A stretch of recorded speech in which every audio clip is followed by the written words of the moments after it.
Hello friends, स्वागत है आप सभी का आपके अपने यूट्यूब चैनल लर्निंग अड्डा 21 में। और साथियों, मैं हूं संजय सिंह यादव और आज इस वीडियो में जो हम लोग डिस्कस करने वाले हैं वो साधारण ब्याज के किस्त वाले सवाल पे हम लोग बात करेंगे।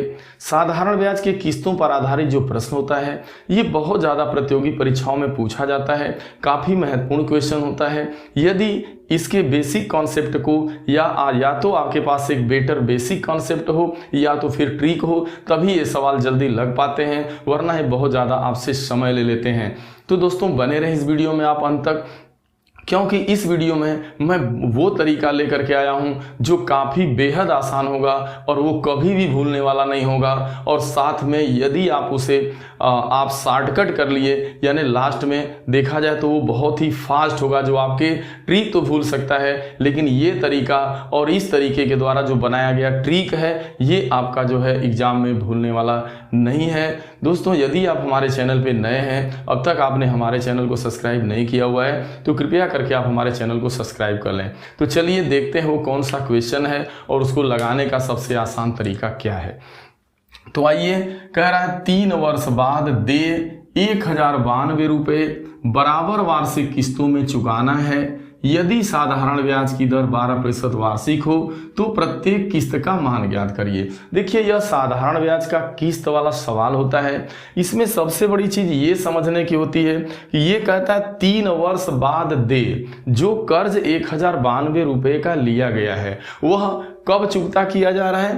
3 वर्ष बाद दिया जा रहा है। यानी और कैसे दिया जा रहा है? समान वार्षिक किस्तों में दिया जा रहा है। यानी जो हर किस्त होगी वो समान होगी, किस्त के रूप में दिया जाएगा। और दूसरी बहुत बड़ी चीज यहाँ पे समझने की बात है कि वो जो किस्त दी जा रही है वो जो है 3 वर्ष बाद दी जाएगी। अब 3 वर्ष बाद देना है, प्रत्येक वार्षिक किस्त में देना है, तो जाहिर सी बात है 3 वर्ष बाद देना है। 3 साल का मामला है तो 3 किस्त बनेगी, तीनों किस्तें समान होंगी। अब आपको इतना तो पता है कि जो किस्त वाला पैसा होता है वो आपको पता है कि वो ब्याज सहित पैसा होता है, यानी एक तरीके से देखा जाए तो वो एक तरीके से मिश्र धन है। तो यहाँ 3 साल वाला क्वेश्चन है, 3 वार्षिक किस्तों में देना है। तो एक तरीके से देखा जाए तो मान लीजिए पहली किस्त A1 हो गई, दूसरी देखा जाए तो A2 हो गई, ये तीसरा अमाउंट है। और यही तीनों अमाउंट जो तीनों ये किस्तें हैं यही मिल करके जो है जो कर्ज लिया गया है, यानी जो पूरा अमाउंट जो पूरा कर्जा है 1092 के बराबर होंगी।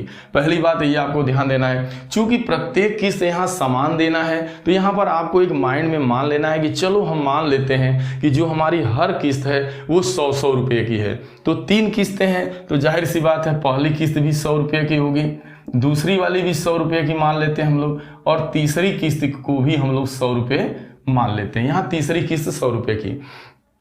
अब सवाल ये नहीं कि हर किस्तों को हर वर्ष नहीं है, यानी पहली किस्त पहले वर्ष नहीं दी गई, दूसरी भी दूसरे वर्ष नहीं दी गई, तीसरी भी तीसरे वर्ष न दे करके, हालांकि ये तीसरे वर्ष के 3 वर्ष बाद देना है तो 3 वर्ष बाद यह जो है समय से दी गई होगी।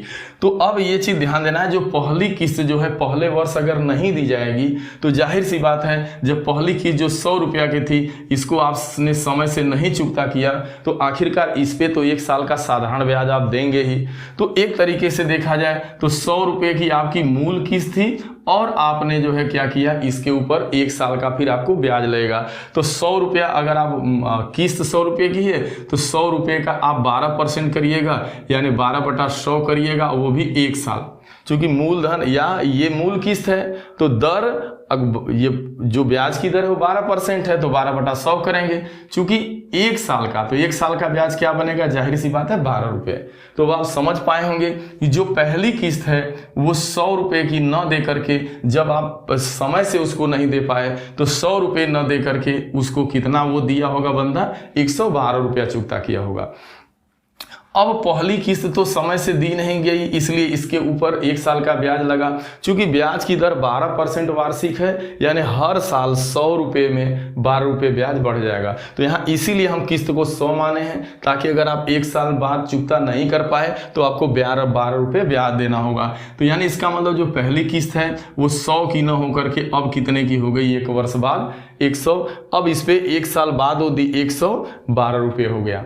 दूसरी किस्त दूसरे वर्ष अगर वो नहीं चुकता किया समय से तो इस पर उसको 2 साल का ब्याज देना होगा, क्योंकि 100 रुपया तो मूल किस्त थी, अब इसके ऊपर 12% वार्षिक ब्याज है तो 12/100, दर 12 है तो 12/100, और 2 साल की बात है तो 2 साल का ब्याज निकालिए तो मूलधन गुणे दर गुणे समय बटा 100। तो ये देखिए 100 से 100 कट जाएगा, 12 दूना 24। तो अगर आप 1 साल का तो साधारण ब्याज 12 रुपया बना, अगर आप 1 साल और जो है गैप कर दिए, इसका मतलब 12 दूना 24 रुपया। तो जो उसकी जो दूसरे वर्ष जो किस्त, जो दूसरे साल किस्त देनी थी वो 100 रुपये देनी थी, लेकिन समय से नहीं दी गई, इसलिए वो 12 दूना 24 यानी 100 रुपये की मूल किस्त और 24 रुपया यह मिला के 124 रुपया हो गया। अब चलिए बात करते हैं तीसरी किस्त की। तो जो सबसे अंतिम तीसरी किस्त होगी वो समय से दी गई, इसलिए समय से दी गई कि लास्ट वाली किस्त 3 वर्ष बाद दे धन, यानी यहाँ 3 वर्ष बाद दे 1092 रुपया। तो 3 वर्ष बाद इसको देना ही था और ये 3 वर्ष बाद 100 रुपये इसमें दे दिया जा रहा है। तो इस तरीके से आप समझ पा रहे होंगे कि ये जो है आपका एक तरह से सीरीज बन जा रही है। यहाँ देखिएंगे तो पहले जो किस्त मूल किस्त मार है, जो अंतिम किस्त होगी उस पे क्या होगा, उस पे तो लास्ट में जो है आपका एक भी ब्याज नहीं लगेगा, लेकिन जो ये वाली जो किस्त होगी, जो सबसे देखिए जो सबसे, अगर यहाँ से चलते हैं आप, मान लीजिए इस तरीके से आपने चला, यहाँ देखिए ये किस्त समय से दे दी गई तो इस पे 0 ब्याज लगा। अब ये किस्त मान लीजिए समय से नहीं दी गई, तो अब यहाँ से देखेंगे, इधर से देखा जाए तो ये दूसरी किस्त है, तो दूसरी किस्त है तो इसका मतलब 2 साल का ब्याज तो लगेगा ही, और इधर से देखा जाए तो ये सबसे पहले किसी समय से नहीं दी गई, तो ये बस इतना आपको सिस्टम यदि समझ में आ गया तो इस तरीके जरा ध्यान दें। अब जो कुल किस्तों का योग कर दीजिए, तो देखिए आपके मानने से, माना था आपने प्रत्येक किस्त 100 रुपये की देना था, लेकिन समयानुसार न चुकता करने की वजह से एक किस्त 100 की आ रही है, एक 112 और एक 124, यानी ये मैं आगे चल के सीरीज बहुत छोटा कर दूंगा, पहले समझिए फिर जरा ध्यान देना है। अब यही जो मानने से ये है तो इसको जोड़ देना है। देखिए 100 100 100, देखिए ऐसे जनरल भी देखा जाता तो 100 100 100 300 रुपया तो उनको चुकता करना ही था, लेकिन समय से न चुकाने की वजह से 12 रुपये ये और 24 रुपये ये, देखा जाए तो 36 रुपये इसमें और बढ़ जा रहा है, यानी 336। तो अब देखिए जो किस्त 300 देनी थी वो जो है 336 रुपया देना पड़ रहा है, क्योंकि वो समय से नहीं चुकाएगी, 3 वर्ष के बाद आप दे रहे हैं।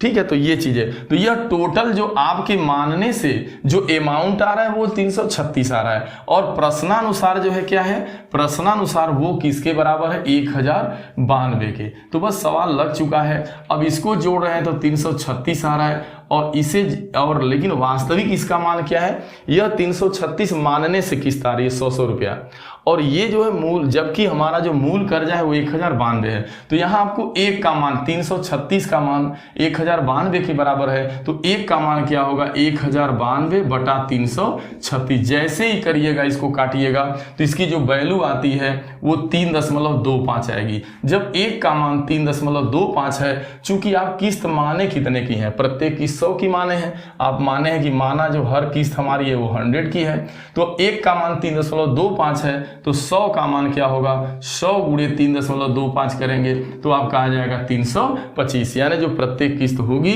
वो कितने की होगी, 325 की। तो इतना तो मैंने समझाने में बताने में आपको समय लिया, लेकिन कुछ नहीं करना है। जब भी ऐसा क्वेश्चन आए तो मैं आपको बता दूं, केवल इसमें रेट को देखना है, केवल ब्याज की दर कितनी है। तो ब्याज की दर अगर 12% वार्षिक है तो सीधी सी बात है कि 12% वार्षिक है, अगर तो इसका मतलब 100 रुपये पे आपसे जो है 12 रुपये क्या लिया जाएगा, ब्याज 12/100, यानी 100 पे क्या क्या आपसे ब्याज लिया जाएगा, 12 ब्याज बनेगा। तो अगर 1 साल का ब्याज 12 बनेगा, अगर यही आप दूसरे साल, अगर 1 साल, अगर 2 साल का देखिएगा तो 12 दूना 24। अगर ये देखिए ये 1 वर्ष का ब्याज है, अगर देखा जाए तो 1 वर्ष का ब्याज क्या होगा, 1 वर्ष का ब्याज 12 है, अगर ये दूसरा वर्ष हो गया तो इसका ब्याज 12 दूना 24, अगर तीसरा वर्ष है तो इसका 12 3 36, ऐसे ही। तो जब भी ऐसा सवाल आए किस्त वाला, यहाँ 3 वर्ष दिया है तो जाहिर सी बात है 3 किस्तों में चुकता किया जाना है। तो आपको देखिए पहला शुरू में ही 100 लिख लेना है, मूल किस्त 100 मान लेना है, पहली को 100 मान लेना है, फिर अगली जो किस्त होगी, अगली यानी सेकंड जो किस्त होगी, देखा जाए अगली किस्त जो होगी उसे 112 कर देना है, ब्याज को इसमें जोड़ देना है।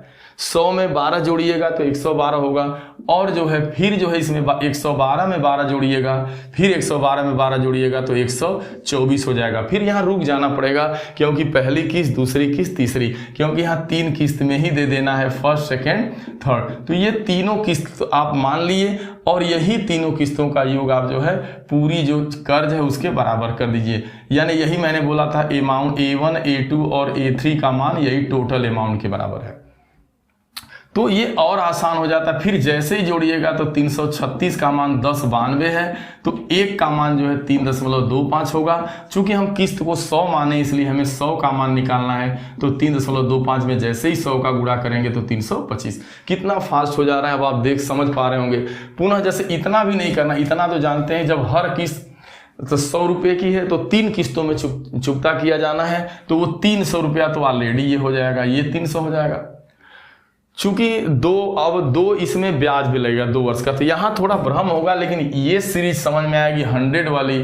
फिर 100 में जो ब्याज की दर है 12, तो बस ये 112 कर दिए, 100 धन 112 धन 124। अगर यही 4 किस्तों में चुकता किया जाना था तो फिर इसमें 24 बढ़ जाता 136। तो ये यहाँ से यहाँ तक जोड़ देते, फिर मूल कर्ज के बराबर कर देते, फिर यहाँ से 1 का मान निकाल लेना है, फिर 1 का मान आ जाएगा। तो चूंकि आप किस्त को 100 माने हैं तो 100 का मान। चलिए अगला वाला सवाल बहुत फास्ट तरीके से समझ में आएगा। कहता है साधारण ब्याज की दर से 4% वार्षिक ब्याज की दर से 4 वर्ष बाद दे 848 रुपये के ऋण के निपटान हेतु कितना वार्षिक किस्त भुगतान करना पड़ेगा। देखिए यहाँ ब्याज की दर सीधी सी बात है 4% वार्षिक है, तो आपको बस ये चीज बस लिख लेना है।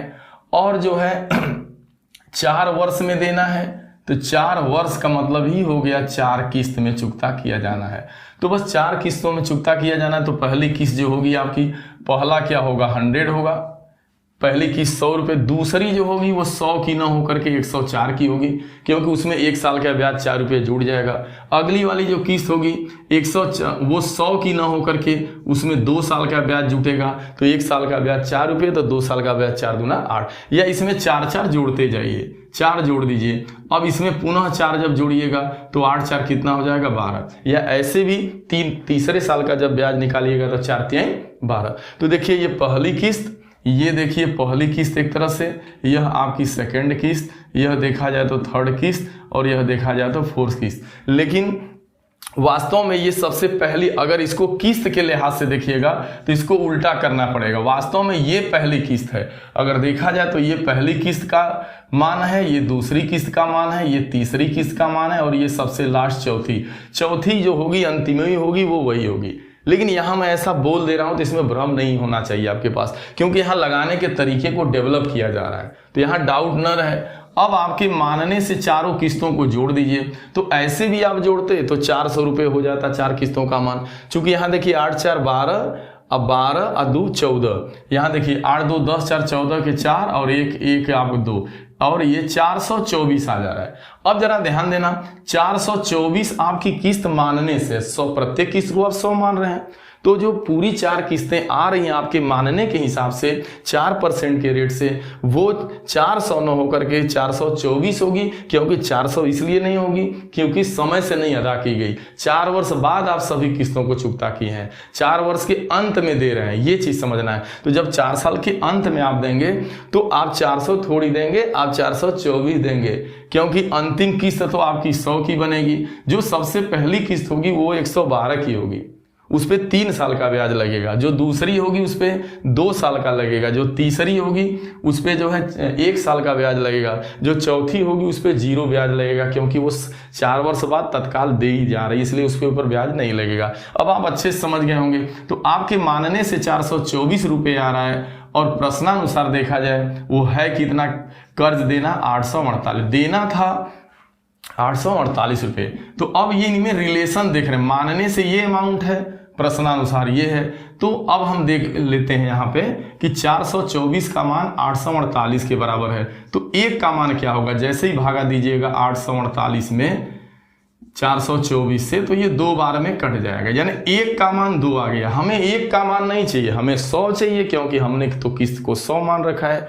तो फिर हमें जब 100 का मान चाहिए, 1 का मान 2 है, तो 100 का मान क्या हो जाएगा, 2 गुणे 100 करिएगा, यानी 200 हो जाएगा। जब 1 की वैल्यू 2 है तो 100 की वैल्यू 200 हो जाएगी, क्योंकि इसमें 100 से गुणा कर देंगे, यानी जो प्रत्येक वार्षिक किस्त होगी वो 200 की होगी। तो ये कितना आसान है, सोचो आप, ये कभी न भूलने वाली चीज है किस्त वाले सवाल में, कि जैसे भी कोई आपने प्रश्न को देखा कि ब्याज की दर 4% है, 4 किस्तों में देना है और 848 रुपये देना है, कुछ नहीं करना, बस एक तरफ से 100 पहले की 100 दिमाग में रखना है, 100, फिर जितनी ब्याज की दर है जोड़ते जाइए, 4, फिर 4 में फिर 4 जोड़ दीजिए 108, फिर 4 इसमें जोड़ दीजिए 108 में 112। बस ये देखना कितनी किस्त हुई, 1 2 3 4 हो गई तो रुक जाइए, और इसी का मान आपका जो है किसके बराबर हो जा रहा है, जो कर्ज ले, जो पूरी किस्त टोटल मिला के देना कितना है आपको, टोटल देखिए देना जो है टोटल वो 848 रुपये देना है।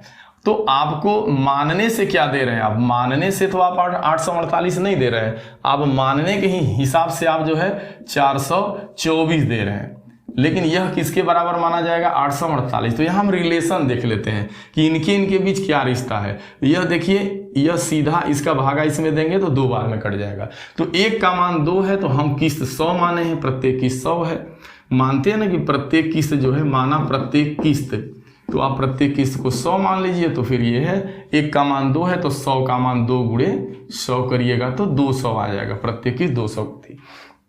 अब यहाँ हमने 2 ट्रिक भी लाया है, लेकिन आप खुद कह देंगे कि नहीं, जो आपने ये तरीका बताया जो एकदम बिल्कुल बेसिक भी है और ये कभी भूलने लायक भी नहीं है, तो ये हमारे लिए बेटर है इस ट्रिक की अपेक्षा। चलिए हम भी ट्रिक पे बात करेंगे, वो ट्रिक कौन कौन से हैं उसके द्वारा भी आप लगा सकते हैं। जैसे इसी क्वेश्चन को लगाना है तो एक ट्रिक जो होता है किस्त वाला होता है, वो ये है कि जो अमाउंट होता है उसमें हम 100 से गुणा कर लेते हैं, फिर उसके बाद जो हमारा जो समय है 100 में t से गुणा कर लेते हैं, फिर उसके बाद क्या होता है कि जो रेट है उसमें टाइम से गुणा कर देते हैं RT, और फिर t-1 कर देते हैं और सभी के बटा में 2 लगा देते हैं। एक ट्रिक ये है, जैसे आपका जो अमाउंट है वो 848 रुपये था, गुणे आपने 100 कर दिया, और यहाँ 100 है 4 साल में है तो 4 से गुणा कर देंगे, 400 हो जा रहा है। R रेट 4 है, टाइम कितना है, यह भी 4 है, t-1 यानी t का मतलब समय 4 है, 4 से 1 जाएगा तो 3 बचेगा, और इसके बटा में 2, तो 2 दूना 4। अब ये देख रहे हैं कि 4 दूना 8,000 आ जा रहा है, 8 तिली का 24 आ जा रहा है। तो ये वही बात हो रही है, 848 गुणे 100 बटा 100 का मतलब 4 में करिएगा गुणा, तो 400 ये और 24 से देखा जाए तो कितना हो गया, 424 हो गया।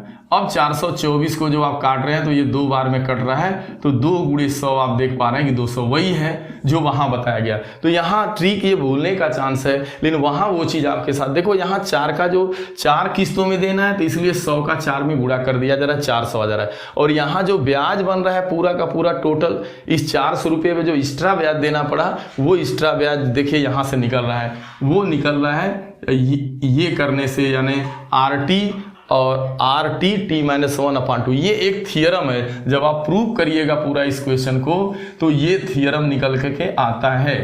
यह एक सिद्धांत है, प्रमेय, इसे प्रूव किया जा सकता है, क्योंकि टाइम नहीं है तो प्रूव नहीं कर पाएंगे। एक और इसी में तरीका होता है, उस तरीके पर भी बात कर देता हूँ, वह भी ऐसा ही है, थोड़ा सा उसमें चेंज है। वो ये है कि जो किस्त का मान होगा वो ऐसे आप लगा लीजिएगा, एक तो जो अमाउंट देना है वो रहेगा, अमाउंट में हमेशा 100 का गुणा होगा, जो कर्जा है उसमें 100 से गुणा करेंगे, जो देना है उसमें 100 से गुणा करना है, फिर वहां पर भी आपका 100 इंटू आपका t ही होता है, यानी जो समय 100 में समय से गुणा कर देना है। फिर यहां पर जो मामला है वो ये होता है प्लस t-1, t-2 और t-3 ऐसे करके है, बस इतना। और लास्ट में इसमें जो है R से गुणा हो जाएगा रेट से। जैसे देखिए कर्जा था 848 का, 100 से गुणा किया जाएगा, फिर 100 लिखेंगे, टाइम है 4 वर्ष, अब t-1, तो t का मान कितना है, 4 साल था, तो 4 से 1 गया तो 3 हो गया, फिर 4 से 2 गया तो 2 हो गया, 4 से 1 गया, वही चीज आ रही है, 4 से 3 गया तो 1, मतलब इसको 0 तक लेके नहीं जाना है। यानी सीधा अगर 4 वर्ष का है तो 4 वर्ष को उल्टे क्रम में लिख देना है, 4 के बाद उल्टा 3, 2, 1 और सभी का गुणा। जैसे 4 किस्तों में दिया जाना है तो 4 में से 1 कम कर देना है, 4 से बैक जाइए, 3 आएगा, 2 आएगा, 1 आएगा, इसका गुणा कर देना होता है बस तीनों का। तो ये गुणा कर देना है, फिर इसमें साथ में रेट का गुणा होगा, यानी रेट 4। तो आप देख पा रहे हैं वही चीज आ रहा है, 6 चौको 24, ये 400 हो जा रहा है, 100 चौको 400। तो ये वही मामला फिर निकल करके आ रहा है, और ये 400 धन 24 करिएगा तो 424। तो इसके ज़्यादा भूलने की संभावना है, ये आपको एक तरीके से भूलने के ज़्यादा चांस है, लेकिन वहाँ आपको नहीं भूलेगा कि हमें सभी किस्तों को 100 मान लेना है। और जैसे कुछ नहीं करना, मान लीजिए पहली किस्त पहले 100 लिख लेना है, तो एक किस्त पर जो है ब्याज नहीं देना पड़ेगा, जो अंतिम किस्त होगी उस पर ब्याज नहीं लगेगा। उसके बाद वाली जो होगी उस पर 1 साल का लगेगा, तो 4 रुपये है तो 104, फिर 108, 4 जोड़ते जाना है, बस बहुत 100 लिख देना है। उसके बाद वाले में जो ब्याज की दर है वो जोड़ दीजिए, 4 है तो 4 जोड़िए, फिर 4 का दूना 8 जोड़ दीजिए, फिर इसके बाद 112 जोड़ दीजिए। 1 किस्त, 2 किस्त, 3 किस्त, 4 किस्त हो गई, और इसी का मान 848 के बाद। कितना आसान है, यहाँ पे कोई डाउट नहीं है। यहाँ पे 1 का मान निकाल लेना है, फिर आपको 100 का मान निकाल लेना है। दोस्तों ये वीडियो आपको कैसा लगा? ये तरीका यदि आपको पसंद आया है तो इसे ज़्यादा से ज़्यादा आप जो है अपने दोस्तों के बीच इसे शेयर करना ना भूलें, क्योंकि मैंने काफ़ी प्रयास करके इस वीडियो को एक अच्छे, हालांकि इसमें बहुत सारे कॉन्सेप्ट दिए जा सकते हैं, लेकिन टाइम अभाव में उतनी सारी चीज़ें जो है नहीं बताई जा सकती। लेकिन अगर ऐसे आप लगाते हैं तो आपका समय बहुत ज़्यादा बच जाएगा। दोस्तों आपने अपना कीमती समय दिया, इसके लिए बहुत बहुत धन्यवाद।